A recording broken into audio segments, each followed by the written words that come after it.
अस्सलामुअलैकुम नाजरीन, आप देख रहे हैं सूबाई रंग न्यूज़ और इंटरटेनमेंट चैनल और मैं हूं मोमना शहबाज।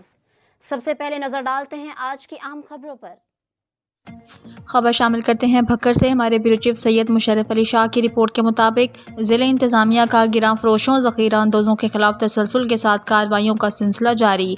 ज़िला भर में आज मजमूई तौर पर 1609 इंस्पेक्शंस किए गए हैं। ओवर चार्जिंग पर गिरां फरोशों को 7,09,500 रुपये के जुर्माने आयद किए गए हैं।